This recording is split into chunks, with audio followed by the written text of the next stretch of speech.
We're back. We accept the challenge of providing dangerous, thought-provoking, and sometimes controversial insights into life's most common topics. I don't know why I packed the hollow points. Did you just say hollow points? Yeah. Probably should have brought a super soaker. Telling y'all, this is the year of the reckoning, 2024. Welcome back to the Hollow Points podcast. This week's topics: naggers, punk ass naggers, nagging, whatever you want to call it. Nobody wants to admit to being a nagger, but we all know that we have naggers in our lives. So just to remind people what a nagger is, it's somebody who's constantly negative, complaining or something like that in ghetto terms. But Reed, could you give us the real definition? Absolutely. So persistently annoying or finding fault with someone. So the first thing is constantly harassing someone to do something. So you want to get away from nagging parents or a nagging spouse. The second thing is persistently and painfully worrying, like a nagging pain, right? So the nagging has a consistency that's aligned with it, where it's happening over and over and over again, and there is no real benefit being derived from it. But for whatever reason, the person that's initiating the nagging doesn't see it that way. And so we'll be able to dive into that and kind of unravel that. But that's, in a nutshell, what nagging is classically. So we all can agree that nagging is not a good trait, or is there ever a good time to nag? We'll kick it over to you, Sean.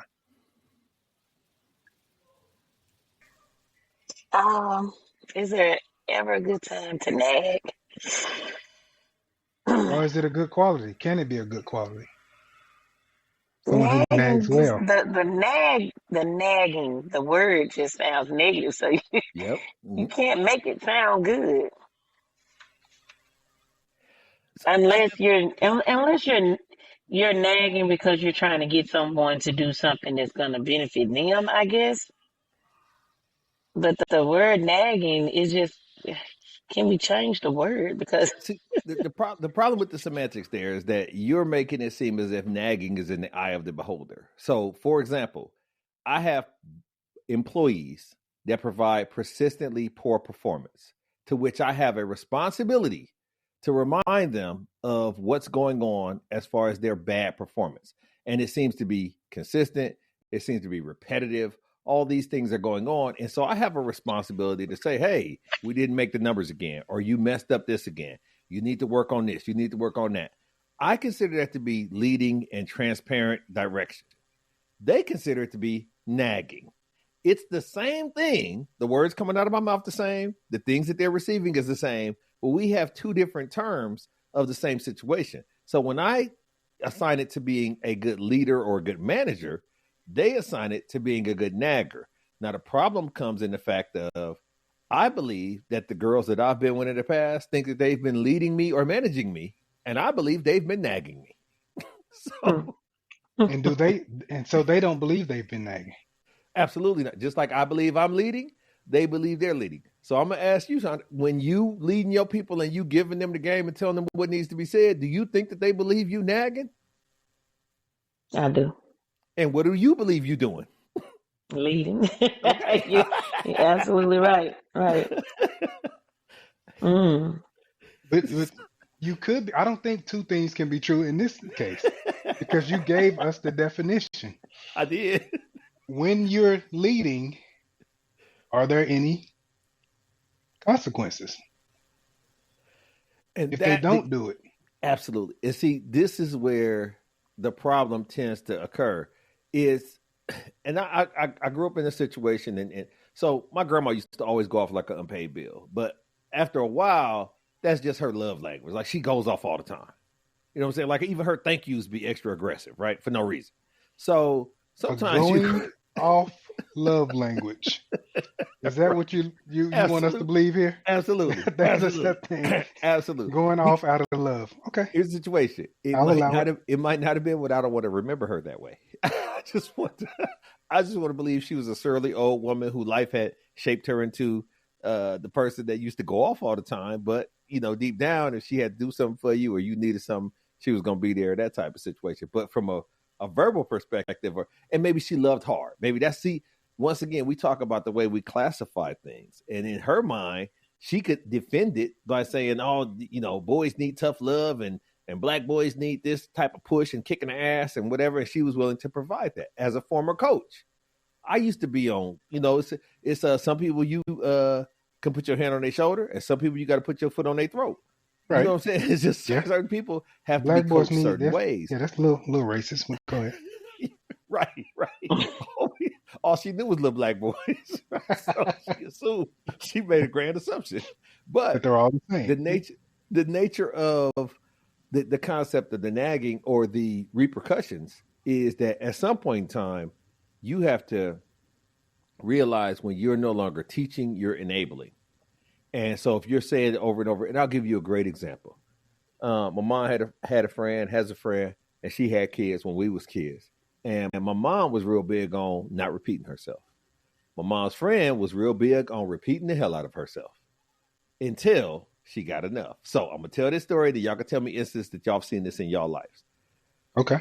We'd be over there and she'd tell the boys, go to bed, go to bed, go to bed. And I mean, she would say this shit 16, 17. I'm not like, this is not for comedic effect.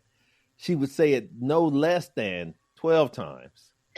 And sometimes me and my brother would get a count going, right? Just because we was amazed by it. Go to bed. I done told y'all to go to bed. Go to bed, go to bed. Well, then you never knew whether it was going to be 12, 17, or 22nd time where the belt come out. Mm-hmm. And we always thought this is amazingly unfair because how did they know? Like we knew with my mom, the first one you might not have heard me. It's not going to make it to the third one. It's not going to make it to the third one without the belt flying. So we kind of understood when she said something, that's what she meant. Her kids, I have no choice to believe, they had no idea when she was serious because they would test it, and then eventually she would snap. But think about it. From the time that she told them to go to bed at 8 o'clock until she snapped at 9:17, they had a good hour of playing. Right, yeah. So once we thought she was a super nagger, but they were so accustomed to it that her words didn't have any repercussions. Her leadership didn't have anything that was backing it to say, I mean business. It was just suggestions. She was parenting with a lot of suggestions. And so I think when you say without the repercussions or without the discipline that follows whatever you're saying, then it can be construed as just nagging. And to me, she epitomized what we thought as young boys, what a nagger was. Like she nagged the hell out of her kids as far as I was concerned. But do y'all know anybody like that just tell their kids shit over and over and over and over again? Or would you consider that to be a passive parent? Then don't do it at all, though. Like what the fuck are we? Listen, I do know passive parents, and those are the parents where their kids is running amok, doing whatever they want to do, and they acting like ain't nothing going on. They acting like they don't. We was told when you go in here, don't ask for nothing, don't want nothing, don't do nothing, don't move, don't like we was giving orders when we go into places. But we went places or we was around other kids where it seemed like they didn't get no orders coming up in this month. Like they wasn't told nothing because they putting DNA on everything. They touching everything. To me, those are the passive parents when your kids is just looking like they ain't got no home training, what we call it where I'm from. And so to me, those are the passive parents. But when you know enough to say, hey, don't do that. Hey, come on now. Take your shoes off. Wipe your feet. When you're saying things and your kids is disregarding what you're saying, that's now nagging. That's not passive anymore. That's just downright disrespectful in certain communities. I see what you're saying. You're saying that nagging is poor leadership, and I get you. I agree. I agree. Don't try to throw the hidden messages. So I do know someone who used to negotiate with kids, and it would drive me crazy. Go to bed 9 o'clock.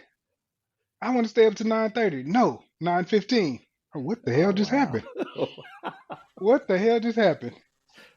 The rule is 9 o'clock. Anything past that, the kid won, and you're a poor leader. So you're saying a nagging leader should not expect any results. They're leading with no expectation of anything changing. They can expect whatever they want to, but it's going to be difficult for them to get the results. I say. I think when you come from the position of I'm going to wear this person down, I've been in these relationships where go ahead. I said something to struck a nerve there. You said, Hey, I done seen firsthand with a couple of people have worn some people down. So, not just Steve Urkel. I done seen some real life. I'm wearing them down, and it worked. Even Steve didn't wear her down. She really went with Stefan Urkel. Oh wow! He had to create somebody. Some people. He had to create a better leader. And I'm wondering now. Now you got me thinking, because I've seen these couples and they've finally worn that person down, and I'm wondering, did that, like you say, nagging behavior cease once they got what they wanted? Do it stop, or do you find something else to nag about? I think that the key to success is duplicating positive results. And so that's in anything, in any life, in any relationship, in any job. If you can duplicate positive results and create a consistency of success, then that's how you attain and sustain success. And so in the idea of this worked, I'm going to try to apply whatever worked to whatever else I needed to work with in order to, it's just like people that bribe their kids, right? So you give them something for cleaning up their room, or you give them something for doing the dishes. The kids quickly realize, oh, this is a system where I can get stuff for things that I grew up had to be done for me to be there, right? Like, as part of a team, I had to do my job as a teammate. And so it wasn't a situation where I did this and then my hand could come out, where's my $5? Or the only time we got something for doing nothing, or we got something that we could depend on, was the teeth coming out. Other than that, it was a situation where you supposed to do this stuff because you here. You eating too, you drinking too, you using toilet paper and paper towels and whatever. So we kind of knew the ecosystem, but I did know people that had allowances, like we never had an allowance. That's so interesting of a concept to me, to have an allowance. Now, my oldest daughter, she gets money, or she has a credit card because she's old and she needs things. But it was I never perceived it as an allowance, because it wasn't contingent on her doing something for me to do something else. If I'm going to take care of you, I'm going to take care of you. And so I think that when it comes to wearing somebody down and then you just cut off the nagging is like addiction. You never get rid of being an addict. You just change your form of, you just change it to another more constructive addiction. When you quit cigarettes, you start eating a lot. Or when you do this, you start working out a lot. Like you try to get to a more constructive addiction. And I think once you become a nagger, a persistent professional nagger, you can't shut it off. And these are the people who end up, I was telling you, I can point out these women who have 4 cats. You know what I'm saying? Because a dog not even going to let you nag it. You know what I'm saying? A dog is not even going to let you nag it. Cats will. And that's why these old ass bras be with all these fun cats. Because they can nag shit out. Okay, cool. I can give y'all some examples. I'm not even going to let you do that to the cats, because I like cats. And cats do not like being bothered. They do not. They don't? No, they don't. They really don't. I'm going to give y'all some examples of nagging. Okay. Go ahead. I know you like cats. Examples. Yeah, ain't no cat. You the pet. When you got a cat, you the pet. The cat ain't protect the shit. That's right. Like you the pet. You feed them. You're absolutely right. Man, it's such a trash situation. The cats are totally different from dogs. Now, you done broke it down from parenting to leadership at a job. Now I need you to break it down to this relationship naggers, because I know it's totally different. I'm about to go there. Go ahead. Okay, go there. It's all feminine. Oh my goodness. I reserve the right to. Well, I want to come back to that, because you corrected yourself. First, you said it's all women. But then you said it's all feminine. You corrected yourself. I did. I was like, okay.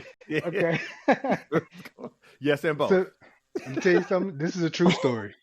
And if somebody here that it happened, that was involved in the story, I don't care. Okay. I was working hard, right? Mm-hmm. I had a lot of errands to run and all this. A young lady called me and she wanted to see a movie. I was like, okay, when? She was like, today. And you know, my life is scheduled. Mm-hmm. So I'm like, let me see what I can do. I moved some stuff around, hit her back. I was like, hey, I can go. I went to her house, picked her up, and she said, this car is dirty. Ooh. One of the tasks that I forfeited in coming to get you was washing my car. But now you want to get in and say the car is dirty? That can ruin the whole mood. And you nagging off rip. Like it's no repetitive like warnings and this is the first time you mentioned it and you nagging. I give you the So second that's example of you. this young lady. Go So ahead. that's Go ahead. nagging. No, okay. I'm just Yeah. having to absorb that. So her pointing out that your car was dirty was nagging. Okay. Yeah. Yeah. Oh, no, I'm Continue. sorry. Go. No, go ahead. Go ahead. You got a comment. I heard something. I heard you breathe. What you about to say, Yeah, Reed? I'm trying to take it in because you said that's nagging. So I'm like, okay, I probably had a different concept of what nagging was, but you go ahead. Keep going. Any comments, Reed? I think that she Or being go to the defensive, next? but so I'll say this. This is going to come. This is going to obviously reveal itself because I don't know your stories, but I can tell you I've lived a lot of this. In the idea of I've gotten to the point where I've called out the nagging, trying to counteract it, or I've called out the hey, you done told me that before. You don't need to. I have an excellent memory. Blah blah blah, and it turned into that's not what I call that. This is not so the literal definition of things change. For example, I said, man, I don't understand why I'll give you your example, but I'll use it in my context. I come over, the car is dirty. She get in and be like, dang, you didn't even clean the car? And I say, well, I mean, I didn't have time to clean the car, but you complaining about it is not beneficial to anything. Oh, it's not a complaint. It's just an observation. Oh, you can reword it however you want to. Oh my God! And that's one thing that naggers do. They will try to naggers will change the narrative. Absolutely. And so they'll say, "Oh, I don't nag. I'm direct." Right. You're a direct nagger. That's what you are. I'm entitled to my opinion. Yes. Yes. Yes. Nag. Absolutely. Yeah. Okay. Go ahead. Okay, I would say this same person before I labeled them a nagger. It was another chance. Okay. We was vibing on cookies, right? I like these types. I like those types. I like these rare types. Okay. I saw the type that she liked in the store. I bought them. I was like, hey, I saw the cookies you liked. I bought you some. Did she say thank you? No. She said, what's the date on those? I said, they was in the store. She said, did you get them from the back? I said, you know what? I didn't. And then I opened them and started eating them. You're not about to nag me when I did something for you. Like if somebody offers you a gift and you have all these requirements, to me, that's nagging. What do y'all say? See, okay, so it's not that. I'm gonna go first on this. Then you could jump in, Sean. I don't consider that nagging because I have been conditioned and lived with for the majority of my life master complainers, people who find complaints where none should exist. They just can't take the win and say thank you. And so sometimes people you can give them $1,000, but if they say, well, how much did you have? What do you mean? I heard you won the lottery. You know what I mean? I have family members that's counting too much. Yeah. They do a lot of counting too much. And so what they're doing is and I've heard this frequently. Well, if it was me doing it for you, I would have done it this way. You know what I'm saying? But the issue with the nagger that's different is it's a similar theme persistently and consistently talked about over and over. I'll tell you a personal story. I like to take my socks off and roll them up and put them together. So then when my socks come out of the washing machine and the dryer, I like for them to also be together. I don't want my socks setting separately somewhere and I got to find because they're not the exact same sock. So I even had to change. Look, I said something about this so often that didn't get adhered to that I just threw away all the socks and just bought the exact same pairs of like 4 packs of the same socks so it wouldn't continue to happen. Because You I kept adjusted. coming. Man, I made significant. To me, it was significant adjustments. Now, You unfortunately, I wear dry fit socks, so they have the R and the L on them, and it's still to this day I'll find two L's. You old enough to know letters. I don't understand why these is being rolled up with the same letters I touching. think it's symbolism. You taking two L's. Oh damn! Oh damn! But I think that's one of the principles of nagging, though. When you criticize, I am nagging. Yes. No. When you criticize uncommunicated rules, Right, you are nagging. but Did you not communicate the rule? I did, but I have to. The reason why I transitioned into a nagger was because I wasn't getting the point she was trying to poke me with. She didn't give a fuck. So after the first reminder and the second reminder, I was slow. Like it shouldn't have took 3 or 4 years and a whole wardrobe at that point, because that wasn't communicated. If she would have came out and said, "I don't give a fuck," that's communicated. You about to take these two L's. She communicated it with that. I thought sometimes the leader transitions inadvertently into the nagger because they're not picking up what's being put down. They really feel like this is the one. This is the time. I have a smoking gun. This is the instance where they're going to learn, and I'm going to bring them over to my side of thinking. I'm going to have a converting conversation. But at some point in time, you have to realize who you can get through to and who you can't. We've all heard in this forum, my relationship with my mom.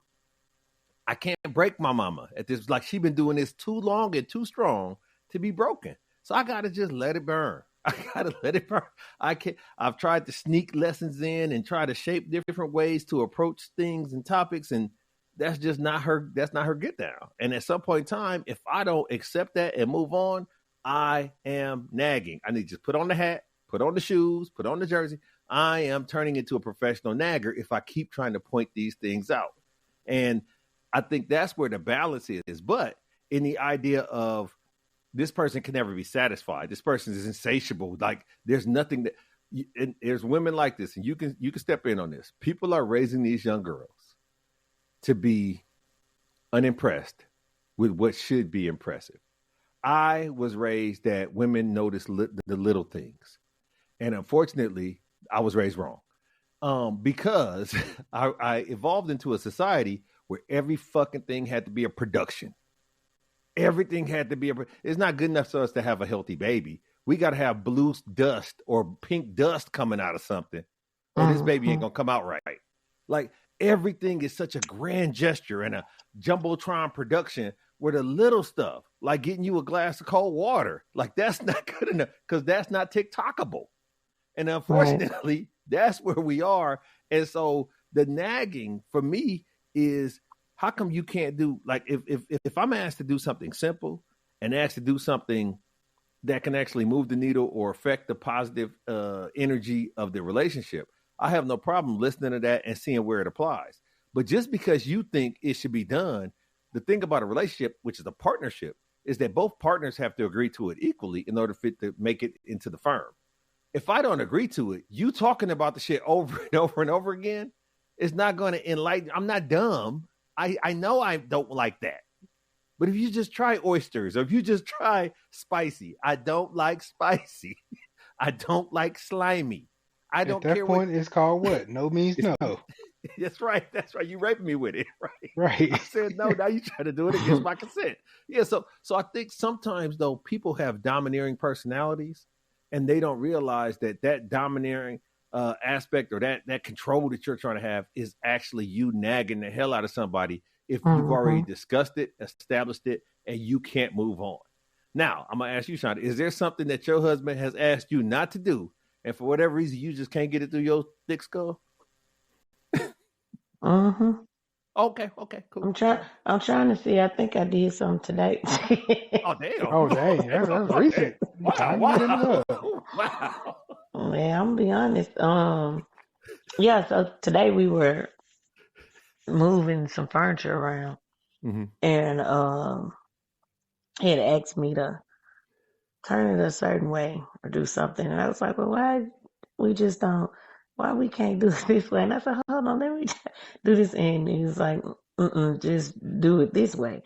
And I couldn't get past it. Like, no, I had to see it my way. I had to see that my way wasn't going to work.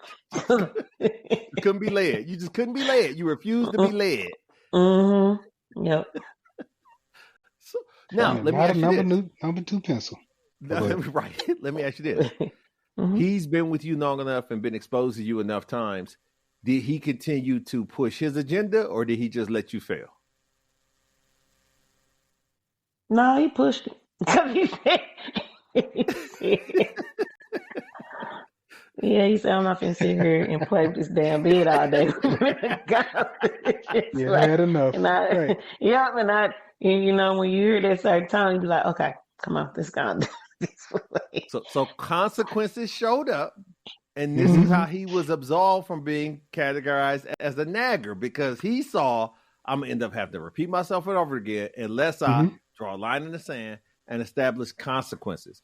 And I think that for whatever some people just seem to love the drama of the back and forth. But like Mama used to say, they can't chase you if you don't run.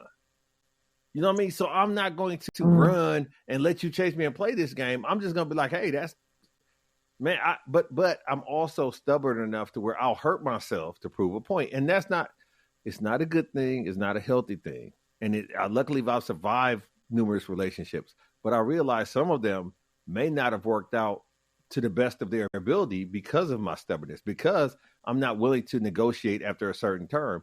And when you talk to old people that's been around for a long time, they talk about the compromising and the, this and that goes on. But I also, being around those old people, hear her nagging a lot in my perspective. Now, he tunes her out, but that doesn't mean she's not nagging.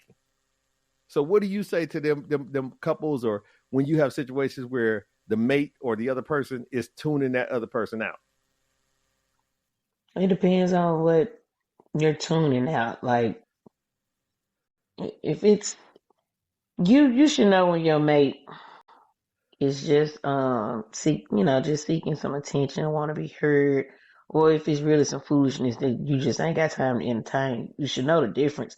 I don't think you should just tune out everything just because that person talking. I think sometimes whoever it is, whether it be the woman or the man, because sometimes men can be naggers. Yeah, whoever the nagger is needs to be told, hey, I don't like when you do this. See, what I thought nagging was when a person repeatedly asks you to do the same thing over and over again, and you don't want to do it, or you don't like to do it, but instead of you saying, I don't like to, I want to, you just like, okay, I'll do it. All right, I hear you. But that person constantly asking because they want to see the results. So now they're nagging you to go and do it. But if you know you don't want to do it, or it's something you don't like, then go ahead and say it so the nagging can stop. That's what I thought. Yeah, it's a couple things there. So yeah. Do you? Okay, how many times do you have to say it to be considered nagging? That's number one. And number two, are you condoning the nagging when you give the Mississippi okay? Ooh. For me, when you do the for me, knowing for you're me, not going to do it. Yeah. No. Okay. First, how many times? I would give you. I would say maybe twice, 2 or 3 times. Because first time you may not hear me. Second time you may not understood what I was trying to say. Now the third time, that's it. I'm gonna say it. I gotta have an answer. Do you want to do it? Are you gonna do it? Yes, no. Because then I get loud at the third time because I'm trying to figure out what's going on, why this communication ain't working. So let me know. Let me know if this is nagging though. This is the first time you ever brought it up. No. Done. Can't be. No. Okay. I'm about to say it. Y'all tell me. Y'all tell me y'all still feel the same way. Okay. I'm gonna say it in the voice that it was said to me. Okay. We sure ain't went and ate hibachi in a long time. No. Oh, yeah, the sarcasm. Yeah. I don't think that's nagging. It's nagging. Yes. Well, it's nagging. It may be nagging. Okay, so when you say the voice, that means you have a problem with that person. That person is irritating you. It's not what they said. But it's only the tone. If you say, "Hey, I was thinking I want to eat hibachi sometime. Would you like to go?" It's different when we sure ain't went and ate hibachi in a long time. I think what happens in that tone is that what I hear in that tone is a lot of entitlement, a lot of I deserve to be treated, as opposed to I am making a suggestion to do the treat. Because in relationships, if I want to go and eat something, I'm going to say, hey, next Thursday, this Wednesday, tomorrow, later on today, I would love to go to the hibachi spot, right? And then let her resolutions. Tell me, I like it. Yeah. Let her tell me yes, no, or whatever. But if I'm like, man, we'll never really go. I had a girl one time that used to do that shit with going out, getting dressed up, for whatever reason, her jam was getting dressed up and going out. And so time would go by, and it was indiscriminate. It didn't matter. Sometimes it'd be a month, sometimes it'd be a week, sometimes it'd be 6 months. We sure ain't got dressed up and went out in a long time. So when you said that, that triggered me, right? That's why I said, oh, yeah, that's absolutely nagging in the tone. But we sure ain't dressed up and went out in a long time. Okay. Because at any point in time, she could have said, hey, I got us tickets to this, so make sure you put on this. She could have said, hey, solutions. She could have came with solutions. She could have led. But the problem is women tend to masquerade as leaders, but don't really exercise leadership qualities within the relationship. Now, to their girlfriends, aunties, and friends on the book, they leaders. They moving things, and they making calls, and they doing this and that. But at the crib, they waiting for you to do something that they could just put their name on. They just want to co-sign. And that whole we ain't did this or we ain't did that. We haven't. So what if you are a leader and you want to be led in the relationship? You don't want to be a leader in your relationship. Yeah, here's the situation. You both have to be leaders. Both have to be leaders. Thank you. You have to. It's an exchange program. It's fluid. It's got to be an exchange because it can't always be on me. Here's the situation. We on a bicycle built for two, and I'm always the one pedaling. I'm always the one pedaling. That don't even make sense. You don't want Chris coming in the kitchen saying, hey, you need to put more pepper in that macaroni. That's right. Yo, no, I'm leading this cooking of this meal. That's right. You go in there and watch football or whatever you do. But exactly. In this kitchen, I'm the leader. That cornbread is not boys. Right. That cornbread is not boys. Right. So both have to be leaders. Absolutely. I think that we tend to mistake the concept of leadership in just vocal telling somebody something. But actions speak louder than words. And I'd rather you show me you love me than to tell me you love me, because I've been around relationships where he said the right things. He was the deacon at the church and he was going upside her head.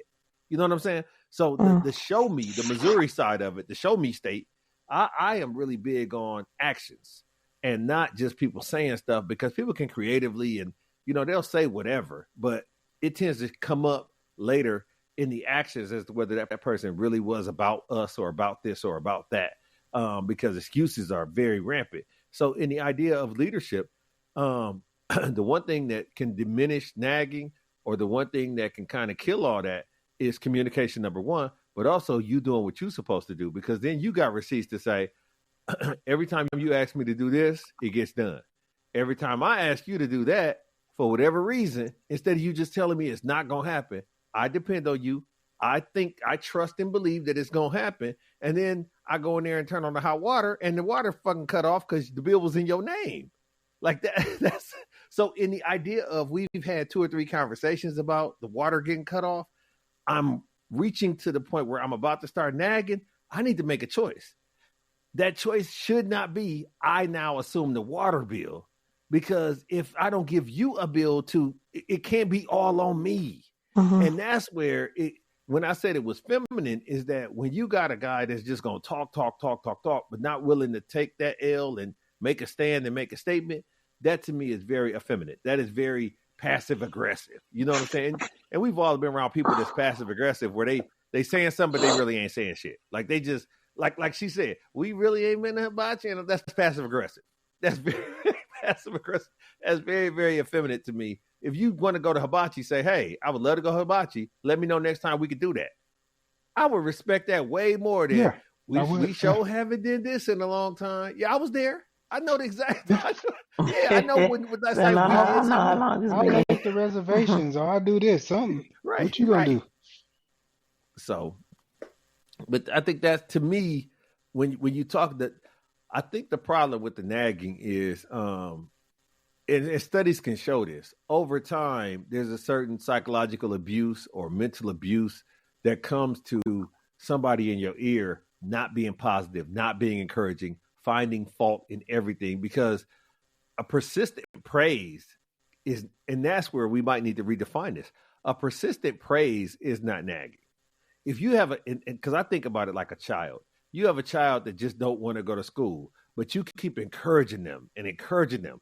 Great job getting this and great job getting that and blah, blah, blah. You're really, based on the definition we provided up front, nagging them, but I don't consider it nagging because it's in a positive vein. I think the negative or the judgment connotation of nagging is where it comes into a bad light, because now you're asking someone to do something that they're showing you they don't want to do. Now, my question to the panel is, if I ask my wife to put on sexy heels and she says no, and I continue to ask her to put on sexy heels, am I nagging? Am I delusional? Or am I abusive? Or what the hell is going on with me? Because I think that the nagging, one of the things that we tend to align with nagging is the person saying something, not doing it, and we keep thinking that we just reiterate it or say it a different way, that they'll end up doing it. But if she tells me straight out no, like he was saying earlier, would you know, you raped me with it now. No means no. But if I think I can convince her or convert her into these heels, am I nagging? Am I like, what is nagging enough at that point? Is that enough of a word to use, or what am I doing? Who you kicking it to first? Either one of y'all. Either one of y'all can have it. I think it's I love nagging. the woman. You think it's nagging? I do. You okay? Cool. Yeah, because you constantly asking, and she said no. So should she give the repercussion of? Should she give the repercussion of going the fuck off? Like, how do you have? I don't know if you. I'm not. Look, I love your husband, but if he lost his mind and asked you to do something, and you was like, "No, I ain't doing that," like asked you to clean the grill, right? Hey, I need you to go out there and clean the grill. You're like, I ain't cleaning my grill.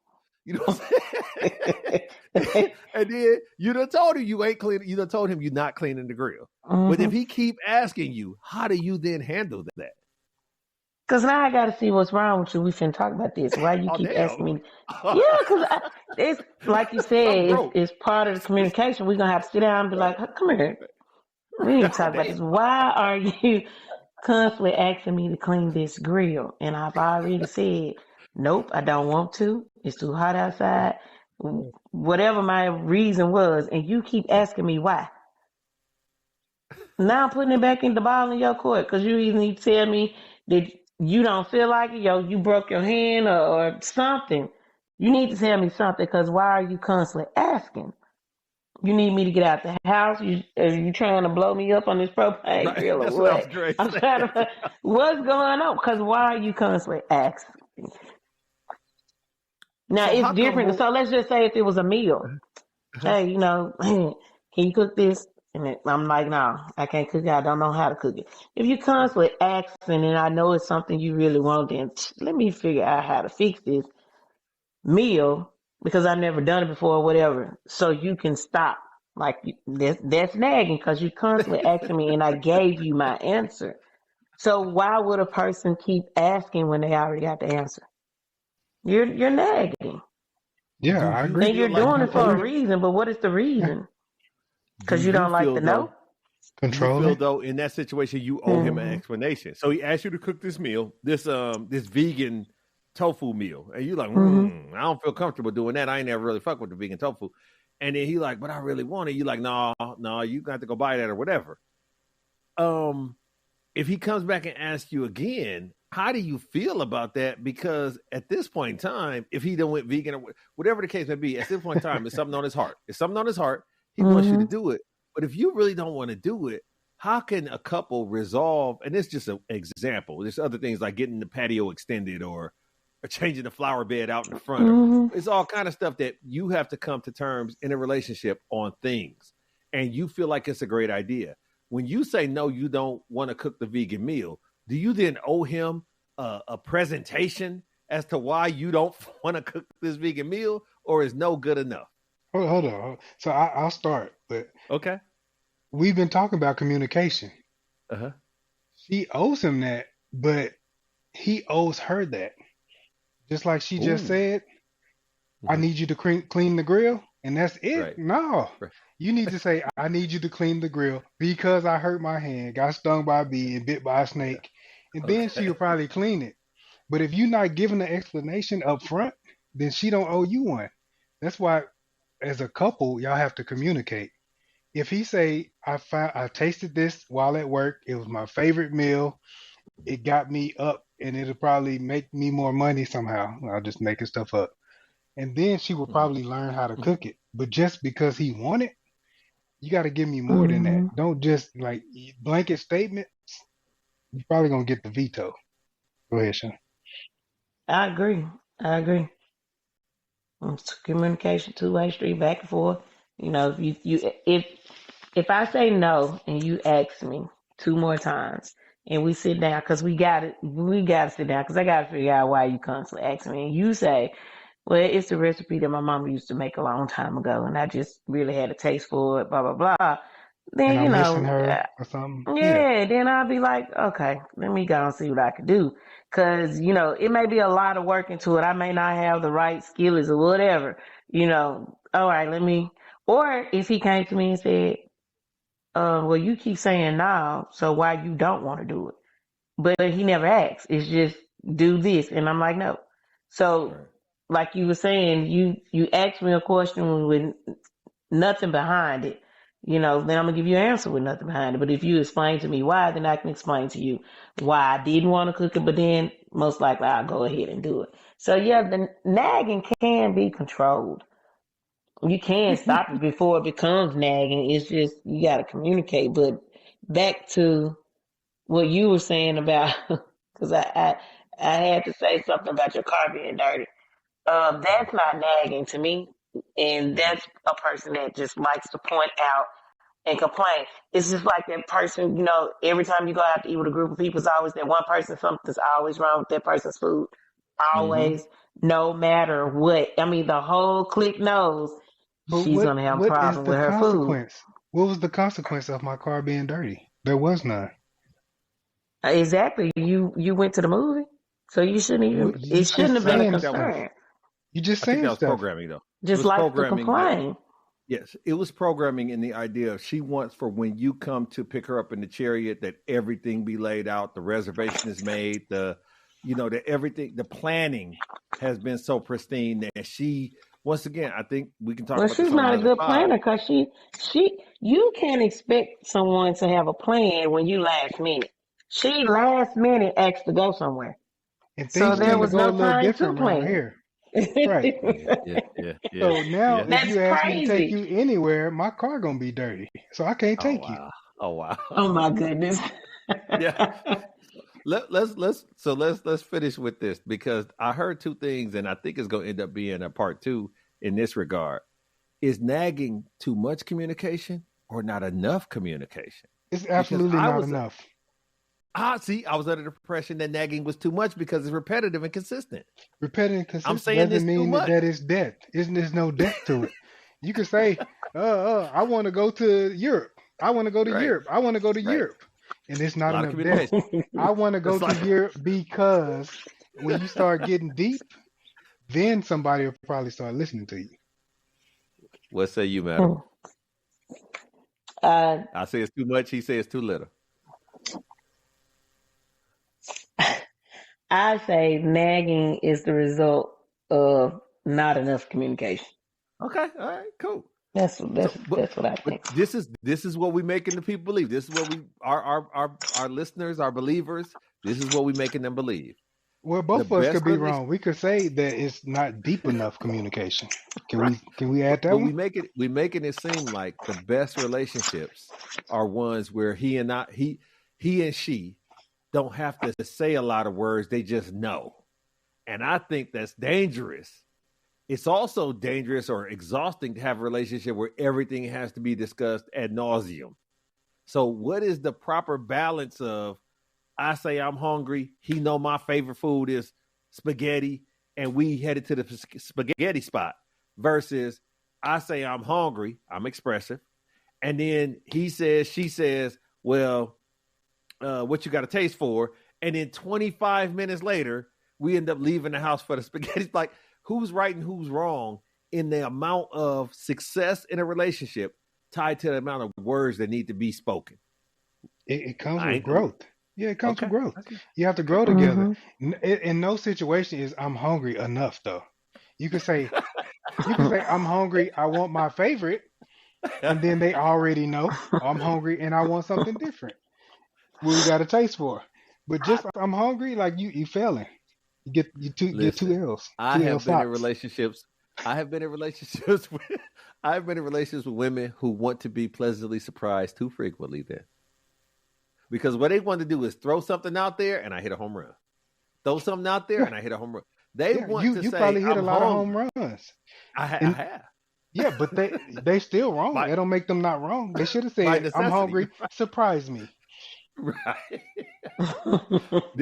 but and I'm gonna end with this. My point is, I'm going to the grocery. Y'all have heard this story before, team. The audience has heard this story before, but it begs saying again. I'm in my 20s. I'm about to go to the store. My mom says, "Hey, while you at the store, get me something to drink." I say, "What would you like?" She says, "Anything." I say, "Cool." I go to the store. Now, admittedly, I forgot about my mama and her drink until I got to the register by them little coolers. But, said, you do know the definition of anything at this age, I right? do. Okay. Absolutely. I've been to school. Okay. A couple of them. So I see an ice cold mellow yellow in the cooler. I grab it, ring it up, and get home. I got what I went to the store for originally. As a convenience, I was picking her up something to drink. Anything, in fact, is what she said. I had heard the mellow yellow. She looks at it, looks at me, looks back at it, and says, "What the fuck is this?" And I was like, did she even taste it? Did she taste it? No way. No, she had it in her hand like it was going to change it. You know, sometimes when you play cards, people will put their cards together and they open them up again like they're going to change. Yeah. so she had it in her hand. She looked at it, looked at me, looked back at it, and said, "What the fuck is this?" I was like, "A mellow yellow." She's like, "I can read. What the fuck did you, why did you give me this?" "Oh, because I got to the register. You said just get you anything." And she said, "When's the last time you seen me drink a motherfucking mellow yellow?" I was confused because I was going by the rules, but she was going by tradition. She was going by what I had seen in my past and been exposed to. And I learned a valuable lesson there. Be specific. So in relationships. You learned that lesson? I did. I had to. She didn't learn that lesson? I'm going to tell you this. Okay. She was too mad. She was too mad to learn anything, bro. Okay. Imagine your experience, though, if she said, "Bring me anything that you've seen me drink before, or bring me anything except a mellow yellow, because my favorite color is not yellow." Like Go ahead. I agree. No, I agree with you, but I had to make adjustments, just like we talked about relationships being a situation where you learn as you go and you learn as you grow.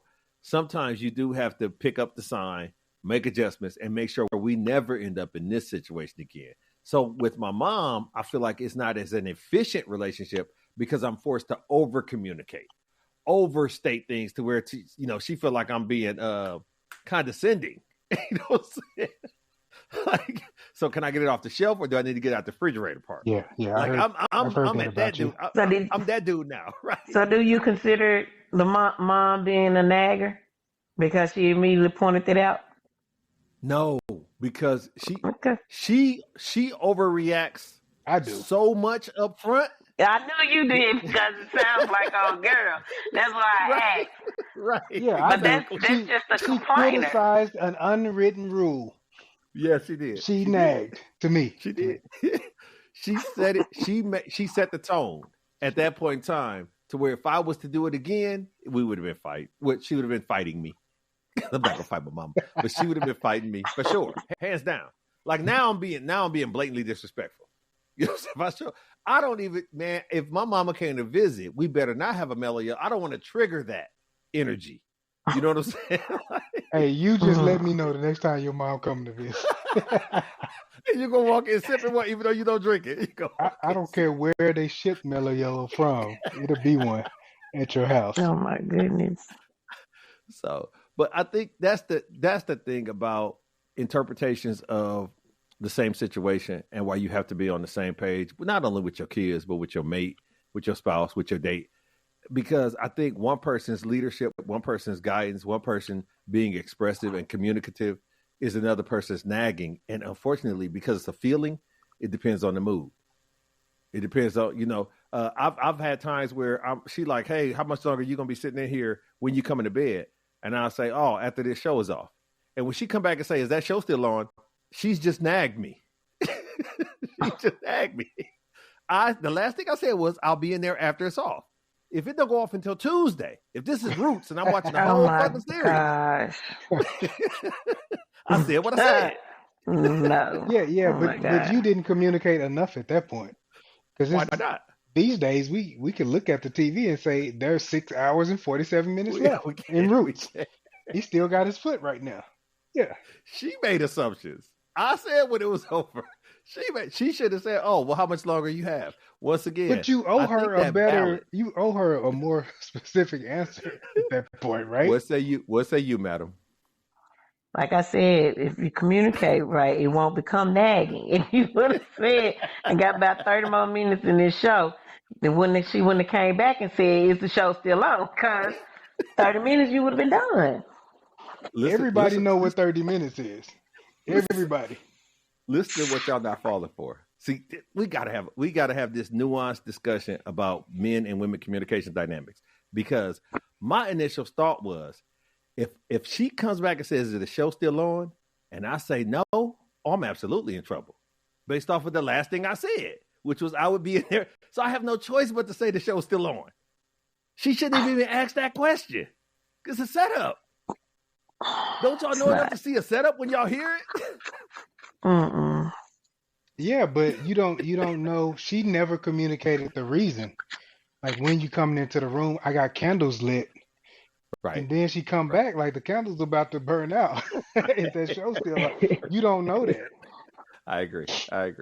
We're going to have some type of dialogue on the amount of communication that calibrates to a successful relationship. Because I do believe we can do communication every season. It's different. It's different for every relationship. I've been in relationships where I felt like I had to lead excessively and aggressively and overdo it. And I've been in relationships where she just felt me. I come home and something to be smelling like I wanted it to smell and be like, what? She's like, yeah, we ain't had this in a while. I was just thinking that. Those are the best ones. So I guess sometimes men like to be pleasantly surprised as well. That's my point. I would just close out and say, rules without consequences is just nagging. That's one principle of nagging. And then the other one I was saying was uncommunicated rules. Being criticized for uncommunicated rules is also nagging. So I think what we all agree is communication is off when someone's nagging. That's the first indication. Yes. Mm-hmm. Nagging is indicating, hey, we're off. Something's off. We need to go back to the drawing board. What more would you like to know? Let's calibrate this thing. And communication needs to be calibrated often. What say you, Sean? I agree with what you're saying. Yeah. Because if I get to the third time, I need to figure out, am I not saying it right? Am I not saying it loud enough? What are we missing?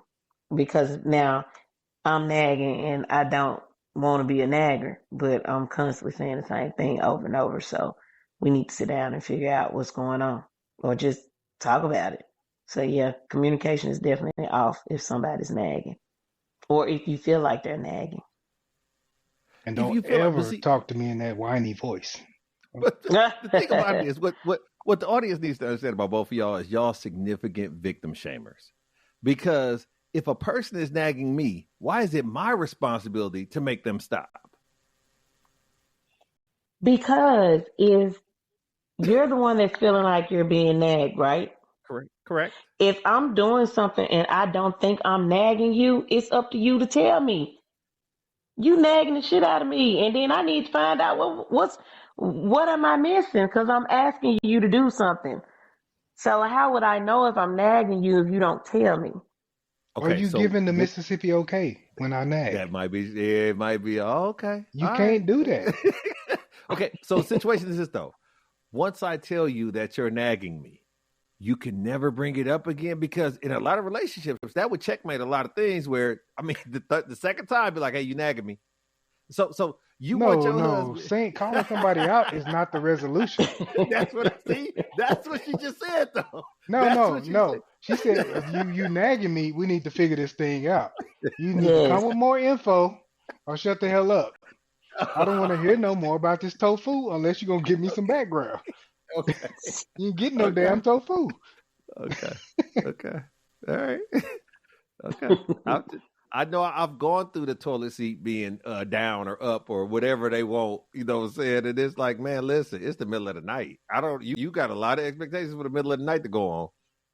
You got a lot of expectations. That sound like excuses. That sound like excuses and not an agreement. Did y'all agree on the toilet seat level? We did. It got to the point where I was just like, forget it. I'll just leave it up all the time, which also created. So we end up getting lights in it. It's, once again, every time we need to talk, it's about something I need to do. Like Dave Chappelle said, every time we have to talk, it's about something I need to do. So that's her communication style. What's yours? That's her communication style. Yeah, I guess doing it, shit, showing. Yeah, action. My God. This concludes another episode of the Hollow Points Podcast, where we act as your therapeutic outlet on topics many think about but are afraid to speak on. Oh, you're welcome.